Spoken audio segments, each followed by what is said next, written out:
So the M2 MacBook Air has been out for just about 6 months now, and I figured now would be a good time to revisit this MacBook since honestly it's one of my favorite pieces of tech from 2022 and into 2023. I will say I noticed a lot of the initial reviews were very comparative to the MacBook Pro lines and the M1 MacBook Air, which is fine, but this MacBook is its own device that honestly deserves a dedicated, less comparative review. And some of the reviews I've seen have ripped on the MacBook Air for things it's simply not designed for. It's not trying to be a pro machine meant for the pro user. However, it's absolutely a great choice for the everyday user and some creators. I'll be real too, I simply don't care for benchmarks or in-depth technical specs, but I do care how this performs in everyday use, so hopefully I can show you how it does. I don't want to discount the fact that the previous or other models exist, so I will mention some of those things at the end, but there are some key features that make this MacBook unique. So here's the review of the M2 MacBook Air from someone who doesn't get a new MacBook every year. And if you're new here, thanks for stopping by. On this channel, I'll talk about gaming, tech, and a few things in between, so if you enjoyed the video, be sure to leave a like or subscribe, and if you don't, next time you order a package, it'll be delayed just because. But getting into the unboxing, it's always a treat and there's not much to it. The box itself is simple in the similar Apple fashion. There's minimal branding on the side that says MacBook Air and an image of the M2 Air showing the absolute thinness of this device.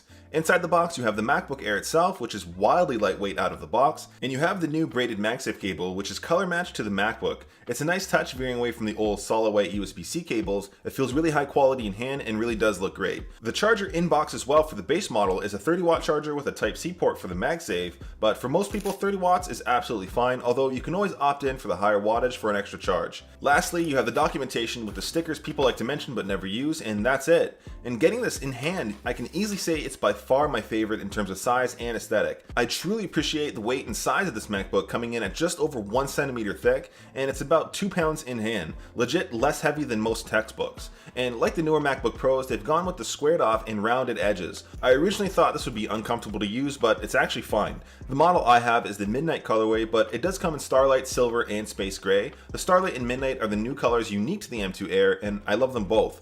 In some lighting situations, it almost looks black, and sometimes a deep navy, and sometimes a nice light blue, and yes, it's a fingerprint magnet, and it goes without saying, it is a premium built product. On the left side, you have 2 Thunderbolt 4 ports for display and peripherals, as well as the MagSafe connection, and on the right side, you only have 1 port being the high impedance headphone jack. The bottom does have rubber feet, which are actually pretty good at keeping it from moving around on surfaces, and on the top end you have the classic Apple emblem. One thing I noticed is that there's zero branding on this laptop across the board. There's no debossed surfaces or branding below the screen, and personally I prefer this. I don't really know why. And here's how it looks next to the Space Gray MacBook Pro. Again, I really dig how it looks. I will say too, turning this thing on is awesome that there's no fan at all, meaning it is literally completely silent. I will talk more about the display itself in a bit, but this is a 13.6 inch display, which I think is actually the perfect size in terms of portability. To talk about dimensions again, of all the recent MacBooks, it's definitely the smallest one available, being just under half an inch thick and only about 2 pounds weight-wise. It's truly super lightweight and convenient, and it's the sort of MacBook you'd want to and can take with you just about anywhere you go. Personally, I've always been a fan of smaller tech like the iPad Mini 6 and the iPhone 12 and 13 minis, so it's definitely something I really appreciate. And while the other MacBooks aren't atrociously massive or heavy, this model does have a convenience factor being so light and thin. And just taking a look at the difference between this and my MacBook Pro, the difference is noticeable in both size and weight. In terms of the 13.6 inch display, it's actually pretty good. I can't say it's anything wildly impressive, but again, it's not really trying to be. It's just a decent all-around display. This is a liquid retina display, meaning it's obscenely sharp and you can't really even see individual pixels even if you tried. It does have True Tone support to better display colors depending on your ambient lighting situation. Whether this looks better to you or not, that's totally subjective. When it comes down to colors though, it does look excellent while editing both video or photo, and it gets plenty bright for indoor use. At 500 nits brightness, it does a great job all around. It might not do as well outdoors, but still it's very much usable. The bezels are also super thin to mention, and the display goes almost edge to edge, which again is super badass considering the size of this MacBook. Quality wise, I don't really have any complaints, especially while watching content. At the top of the display, there is the notch, which is apparently giving you more space on your screen. Frankly, I don't really see the benefit of the notch, but it also doesn't really bother me at all. It could be here or not, it just would have been nice to see something like Face ID. The display is only 60Hz as well, so if you're looking for high refresh, it might be something to miss, but really some people simply don't care for it. I personally love high refresh rates, but this is a feature reserved for the Pro line. When it comes down to the size of the display, again, I feel like 13.6 is the Goldilocks size for a laptop. Again, it sort of depends on what your workflow is, but for everyday stuff like web browsing, word processing, and the like, 13.6 inches is absolutely fine. If you start getting into stuff like editing timelines, it might be a little bit crunched in terms of space, but even then it's still completely usable. I always like to tinker with the scaling options on my Macs to display the most stuff, which makes this better for me. If you're curious what the size comparisons are in display, here it is compared to my 11-inch iPad and my 14.2-inch MacBook Pro. You can always hook up a display too using a Thunderbolt port, although it is rather limited, and I'm not sure why Apple has made it like this. Out of the box, you can only hook up one display, but the only way around this to get 2 or 3 displays is if you use a DisplayLink Thunderbolt dock. The one I've been using for the last 2 months is from Minisopuru, which is actually today's video sponsor. I've been actually using their products for quite some time for both my iMac and MacBooks, and the 13-in-1 dock is almost a must-have for any desk setup with the M2 or M1 MacBook Airs. As mentioned, the M2 Air only supports one monitor out of box, but this dock does enable you to use up to 3 displays. This dock has 3 ports for displays, one display port up to 4K 60Hz, one HDMI up to 4K 60 as well, and the third one is either DisplayPort or HDMI at 4K 60 as well. On this setup, I do have 2GB monitors, one is 4K and the other is 1440p, working absolutely flawlessly. And apart from that, you do get all the ports that aren't found on the M2 Air. On here you have a 10GB Ethernet port, 4 USB-A ports, 2 of which are up to 5GB transfer speed, as well as 2 additional USB-C ports, one for 100-watt power delivery, and the other for 5GB per second transfer speed. Using a DisplayLink dock is the only way to get multiple displays on the MacBook Air M1 and M2, so be sure to check out this one down below in the video description, and thanks to Minisopuru for sponsoring today's video. Talking about specs and performance, honestly, this MacBook performs extraordinarily well, and again, the model I'm using is the absolute base model. At the base end, the M2 Air does come with 8GB of unified memory, 256GB of SSD storage, a 1080p camera, an 8-core CPU, and an 8-core GPU. What does that all mean? Great performance with very limited storage space. I won't bore you with benchmarks since that's not really something I care to focus on, but I do like to focus on real day-to-day use, and it's been great. And it's surprising that even the base model has handled my entire workflow without hiccup, and it's sort of made me question my 14-inch MacBook Pro. Without crazy detail, chances are if this M2 Air existed before the launch of the MacBook Pro line, I most likely would have gotten this instead. I do have to say though, the base model storage is wildly abysmal at 256 gigs. It's simply not enough even for basic workflows, so you would likely want to spec this upwards if you're doing even the smallest bit of creative work. That said, everything I've done on here has been absolutely solid, zero throttling, lag, or crashes while editing video and photos, and obviously doing day-to-day things. Usually I have a good chunk of apps open all at once as well, like Final Cut Pro, Music, Safari, QuickTime, and Audacity. I think if there were any sort of performance issues, I would most likely find it while editing, and as I mentioned, it's been super clean. I can't say my edits are advanced in any way. It's usually just a single 4K layer with some basic effects or text, and scrubbing through the 4K footage is absolutely seamless. Even while exporting a finished project, it's quick to do so. My last video was a 10-minute 4K project which exported in about 7 minutes. I will say my 14-inch MacBook Pro exported it faster, but it's such a small margin, unless time is literally money for you, that doesn't matter. And although it's absolutely not the reason to buy a Mac, I can say the casual game works really well on here, especially for optimized titles.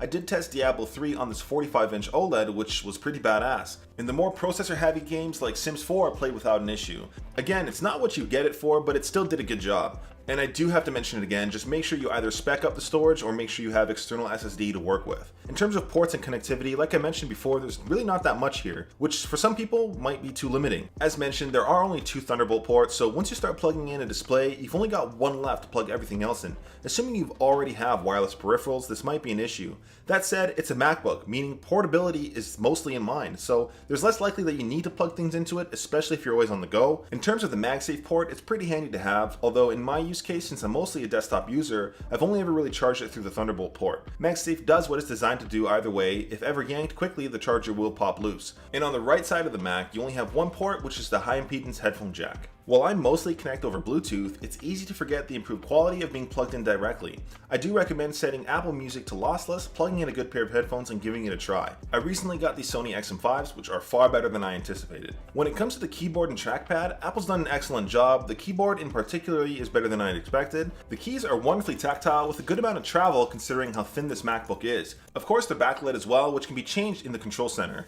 Out of box, the keyboard is only half brightness, so just keep that in mind. I also really appreciate the full function rows of keys, this will never not be useful. And if you've ever used a MacBook 2, you're likely aware of how great the trackpads are, and frankly to this day, across any laptops, simply put, Apple still does it best. The taptic clicks and feedback really makes it feel like a real button despite not having any moving parts. And I gotta give a swift mention to Touch ID, it's just so useful and handy. I was so spoiled by this with my MacBook Pro, I ended up getting the Magic Keyboard with Touch ID. I do want to talk about the speaker, camera, and mic since really these will be heavily used almost every day. Starting with the camera, it's fine, just fine. I'd expect it to look better for 1080p, but a laptop so thin simply can't have a larger sensor to get more light. The mic is also decent enough. It's a 3-mic array. Where they're located I couldn't tell you, but they do the job. If you're looking to do voiceovers or any sort of higher quality work, you'll definitely want to get something a little bit higher quality. Lastly, the speakers on here are surprisingly awesome. Again, considering the size, they have no way sounding as good as they do. And here's a quick sound test. Where are we?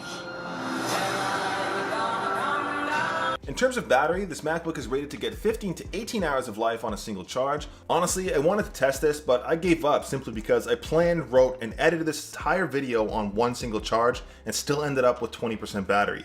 I figured if I could do that, it's almost unrealistic to do a whole full drain. The battery is amazing, and simply put, I don't think it's something to really worry about. Charging through MagSafe, I got this from 20% to full in under 2 hours, and that was with the 30-watt brick. I imagine that's even quicker with the 67-watt charger. So coming in at $1,200, it's still expensive, and while this has been a dedicated review of the M2 Air, it'd be irresponsible not to mention some alternatives. I only want to mention 3 other models. That's the M1 MacBook Air, the 14-inch MacBook Pro, and the new M2 Mac Mini. To sum it up really, the M1 Air will do everything the M2 Air does when it comes to everyday things, especially since you would be saving $200. If you're considering any sort of gaming or creative work whatsoever, I think the M2 Air is still a better option in terms of performance and future-proofing. That said, if you really do need more power and all the expanded inputs and a high refresh display, you could pick up a baseline 14-inch MacBook Pro from the refurbished store for $510 more. And more powerful than both of those would be the M2 Mac Mini, which again, if you're just looking for a desk setup, this could be the better option for more power. And as mentioned, if the M2 Air existed, I probably would have gotten that over my MacBook Pro. I believe it's the perfect all-around MacBook with a great balance of price to performance and aesthetic. If you need to do heavier stuff like 3D rendering or multiple 8K streams, etc., there's definitely a better option for you, and frankly, you might already know this isn't the MacBook for you. For anyone who has an Intel Mac or an older Windows laptop, you would see a huge leap in performance, and I don't think you'll be disappointed. Anyways, I appreciate you sticking around till the end. I'll leave everything in my setup linked down below in the video description, as well as the Minisopuru 13-in-1 docking station. Anyways, that's been it. Appreciate you sticking till the end. Till next time.